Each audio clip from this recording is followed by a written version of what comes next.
Hello everyone, my name is Havian and today I'll be breaking down some new story and gameplay information for Echoes of Aincrad. Recently, a new story-focused trailer was released. It featured an English dub and it gave us a better look at how they're approaching the Sword Art Online story from a unique perspective.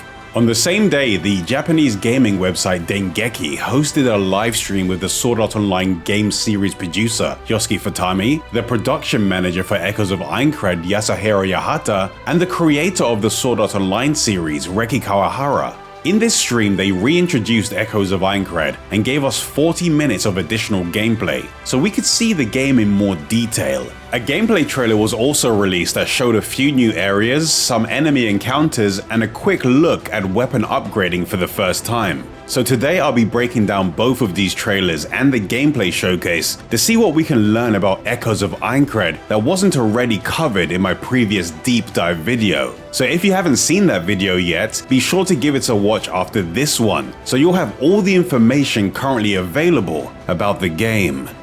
During the stream, it was confirmed that the story that you'll experience while playing through Echoes of Aincrad will be different from what people have already seen. So they're still expecting to surprise people that already know what happens in the Sword Art Online story. So it may be better to consider that the story in Echoes of Aincrad is going to be something you haven't experienced yet, even if the foundation of it will be familiar. Futami mentioned in an interview that a new story unfolds, but the events from the original story also occur in the background. In Echoes of Aincrad, the focus of the story will be on the events that happen as soon as the players are trapped in the death game, and how they adapt to their situation during the initial panic. We should still expect to see the core story beats from Sword Art Online, but what happens with your character will be different from what we've already seen, since they might not necessarily be in the area at the same time the major events that we already know of are happening.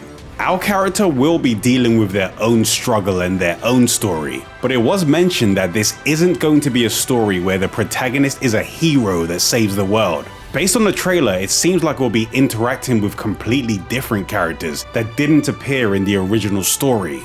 But according to what's been said, we'll still occasionally cross paths with the characters that you may have already seen in the anime and manga. However, it was made clear that even though you may cross paths with other characters, the main focus of this story will always be on the protagonists and their party.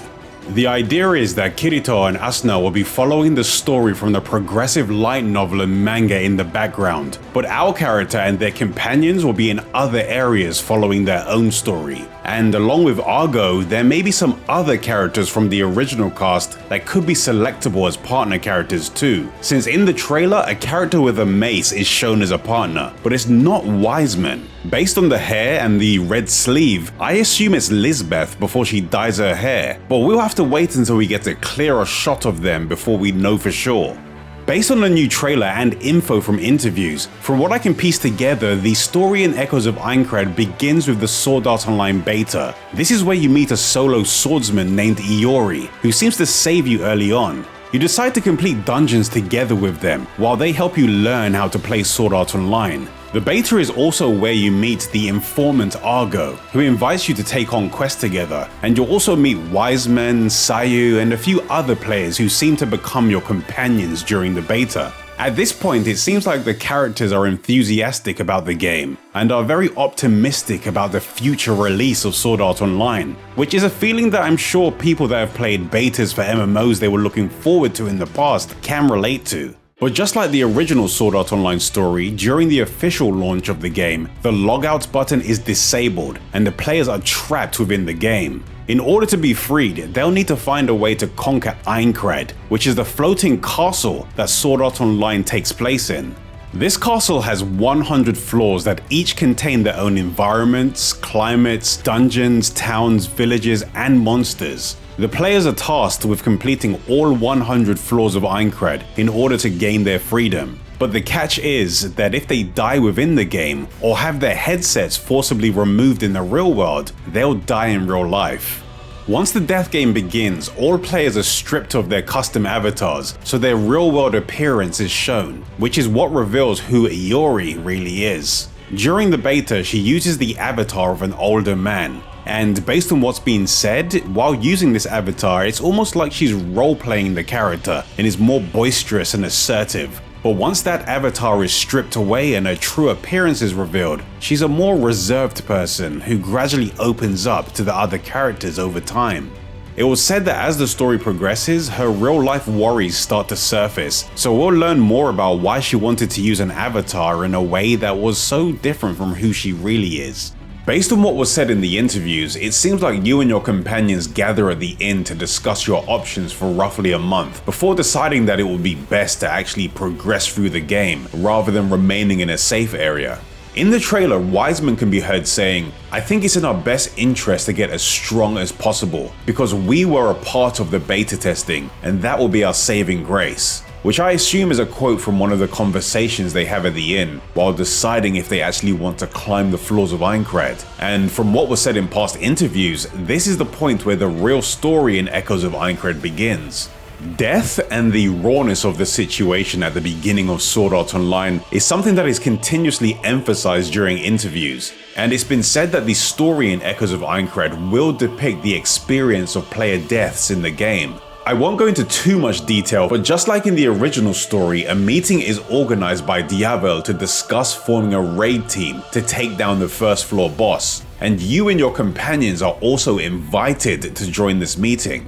Based on what's been shown so far, we might have the chance to participate in this raid ourselves, since there was talk of party sizes in an interview. It was mentioned that usually it's just you and your partner during gameplay, but there will be times where guest characters appear, which will increase your party size to 3. But it was also said that during large-scale battles, even more guest players will appear, but no specific numbers were given for that.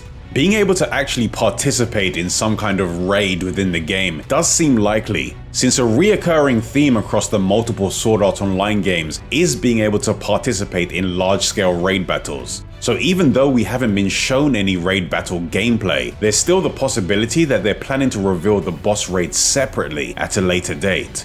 However, it's still worth tempering our expectations, since I haven't seen any official confirmation about our direct participation in these raids. It's clear that our party will be preparing to join the raid based on a few bits of information, but since no gameplay has been shown for it yet, it's always worth considering other outcomes. There are screenshots and scenes in the trailers of what seems to be a Cabal dungeon, and a battle against a Cabal that could be this game's version of the first floor raid boss, Ilfang, or possibly just a lower ranking Cabal dungeon boss. But the majority of these scenes are from when the main character and Iori are playing the Sword Art Online beta. When it comes to the release version of Sword Art Online, the only Cabal related scenes I could find was one where you and your partner are fighting against a tall Cabal on what seems to be an isolated platform.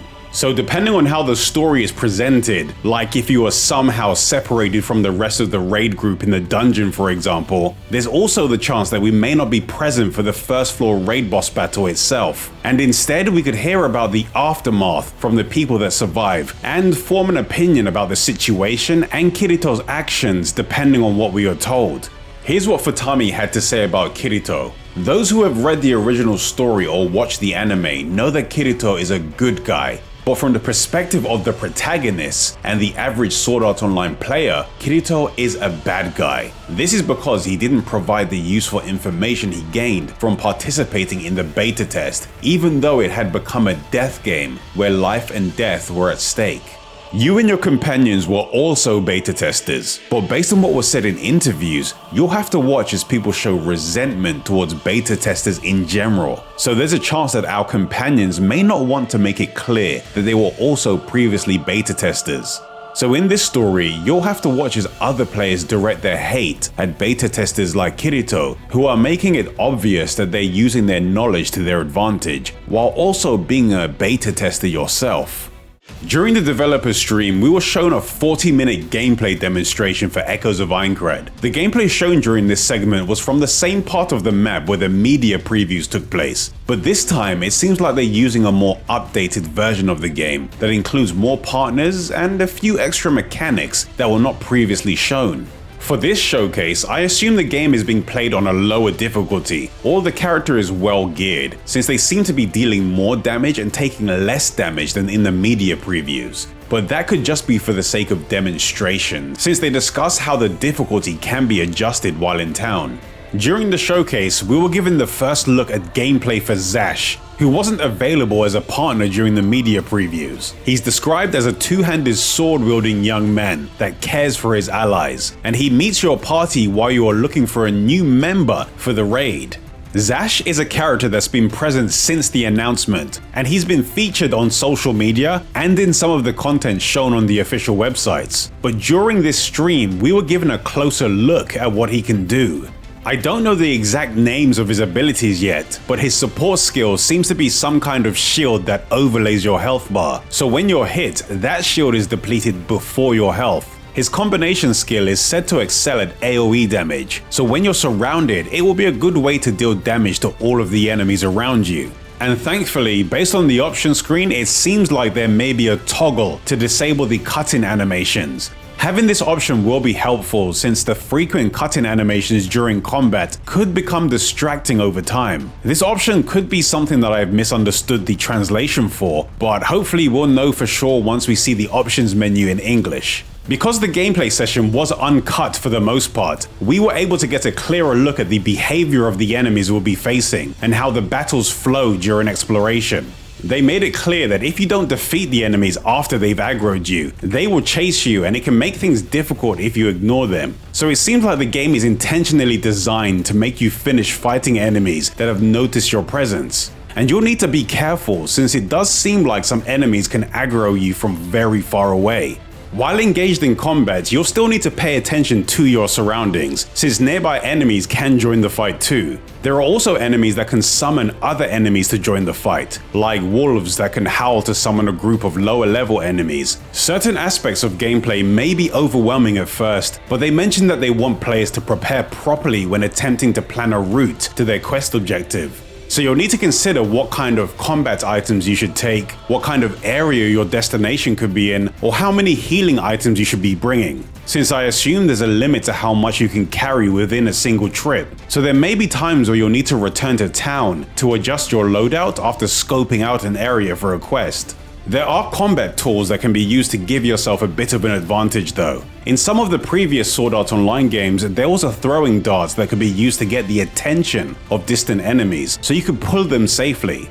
These darts don't seem to be available in Echoes of Aincrad, but it does seem like there's something similar. There are consumable throwing items that can be used to get the attention of distant enemies, but I'm not sure how many can be held at once or how they can be obtained. Maybe they can be crafted or bought from shops, but depending on the enemy, you'll still need to be careful when throwing items, since if you keep your distance for too long, they can use throwing items of their own against you instead. Some enemies also seem to have very deliberate indicators when they're about to activate a special attack, like their claws or tail glowing just before they take action, which gives you a chance to prepare for a parry or an evade. This isn't the case for every attack though, so it still looks like we'll need to be careful when fighting specific enemies.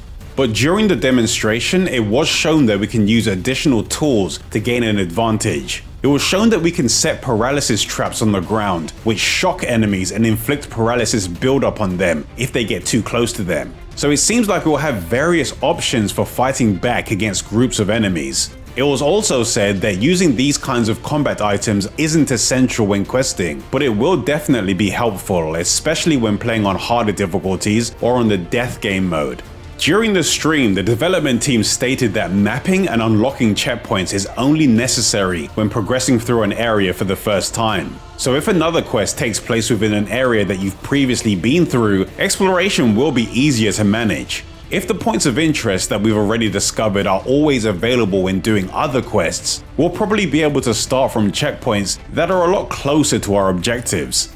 The mapping aspect of the game during exploration seemed to be one of their main focuses, since mapping an area and relaying the information to other players in order to help them survive is something that happens within Sword Art Online, and it seems to be something they wanted to reflect within Echoes of Aincrad. They mentioned that they wanted the mapping and discovery aspect of the game world to be enjoyable through things like figuring out ways to create shortcuts or finding ways to access new locations within the world. So hopefully there's a lot there for people that like to wander away from the main objective and explore everywhere. To help us keep track of things while exploring, or to pinpoint where certain locations are, you can use map markers to mark the locations of points of interest or places you want to get to. The location of the marker will be displayed as a pillar of light in the overworld, so it should make planning our routes towards the things we want to get to a bit easier. They also mentioned that if anyone was worried about the size of the game since it's only focused on 2 floors, they should rest assured since the amount of content in them is quite substantial. They said that the world is large and the portions of the map that we saw during the media previews was only a small fraction of it. In the full game, in addition to the main story and exploration focused quest content, there will also be various side quests available for people to complete, which seem to be fully voiced based on the gameplay clips released by Bandai Namco on social media. When it comes to exploration, one of the things I've been curious about are what I assume are the labyrinth towers that can be seen in the distance. Hopefully, while unlocking the map, we'll eventually be able to enter the towers and explore them ourselves. There's always the chance that even if we can participate in the raids, the story could skip portions of the labyrinth to focus on the raid battles at the top, which would be pretty disappointing. But there's also the possibility that we will be able to fully explore the multi-floor labyrinths, which contain the raid bosses that stand between players and the next floor of Aincrad. According to the Sword Art Online wiki, these labyrinths are described as multi-floor mazes, full of difficult winding paths, traps, hidden rooms and dead ends. So if we actually do get to go into labyrinths on Aincrad's first and second floors, there may be a bit more to the game than expected. Some of the quests you can choose when selecting an exploration objective are designated as dungeon quests, so hopefully that means those dungeons offer a similar experience too. When it comes to the overworld, it was mentioned that the environments can change completely while questing, depending on the time of day or the weather. I'm not sure if the weather system is dynamic or if it's fixed depending on the quest you're taking, but it does seem like the weather system can change the atmosphere or the visibility of the environment you're in. And for the people that like being able to customize their camera distance, it was mentioned that it is adjustable. You'll be able to use the camera in close range, mid-range, or long range, depending on your preference. When it comes to our equipment, they actually shared a few interesting bits of information. It was said that the more you use sword skills for a particular weapon, the more you can learn, which makes me assume that a weapon type's proficiency increases depending on how many times you use a sword skill for that category of weapon, which possibly unlocks new sword skills once the proficiency reaches specific levels. And based on what's been said, we should expect to see roughly 10 sword skills per weapon. Weapons drop frequently as we saw in the media previews, but in the developer demonstration it was mentioned that there will be some randomization to the weapon specs. So even if you find the specific weapon drop, it might not necessarily have the perfect stat rolls. So just like in some of the previous Sword Art Online games, weapon and gear farming for the best rolls will most likely be one of the core parts of character progression. It was also mentioned that there will be rare weapon drops too, and even within those rare weapons, certain aspects will be randomized. During the showcase, a comment was made that ties into this, in which the Sword Art Online creator recalled trying to get the perfect accessories in Sword Art Online Fatal Bullet, mentioning that time would melt away when you're focused on getting the drop you're hunting for. From the small glimpse of the upgrading system that was shown during the gameplay trailer, it seems like while we're at the blacksmith, we can use unwanted weapons and a material called tempered steel to upgrade the weapons we want to keep. Weapon upgrading and possibly crafting also has some connection to a cardinal rank that's also displayed in the player menu, but I'm still unsure what impact this ranking system has gameplay-wise. I assume it could be related to the strength of equipment you can craft or the power level of the drops you get in the overworld, like being able to obtain weapons with higher stat values the higher your rank is, but this is just speculation for now. For the Sword Art Online games, the main story usually unlocks the features and the areas in the world, but depending on the entry, after the story ends, you can spend over 100 hours upgrading your equipment and progressing through the endgame activities. Since a lot of the time, the Sword Art Online games become a loot hunting and progression focused experience after the main story ends, with new dungeons and content being added to the game in content updates throughout the year that they were released. So based on what's been said about Echoes of Aincrad having an endgame mode for people that want to continue playing the game even further, I'm hoping it will be the same in this game too. The more I see of Echoes of Aincrad, the more I'm looking forward to trying the game for myself, just to see how it really feels to play. I haven't seen any information about demos or betas yet, but hopefully they'll give everyone a chance to try the game for themselves in one way or another. But if I find anything interesting about Echoes of Aincrad, I'll be sure to let you know. So if you want to be the first to know when a new video for Echoes of Aincrad or other action games and RPGs are available, then don't forget to subscribe and enable notifications on the channel. I'll be making some new videos very soon, but for now, here's the Echoes of Aincrad deep dive video that breaks down all of the gameplay mechanics we know about so far in more detail.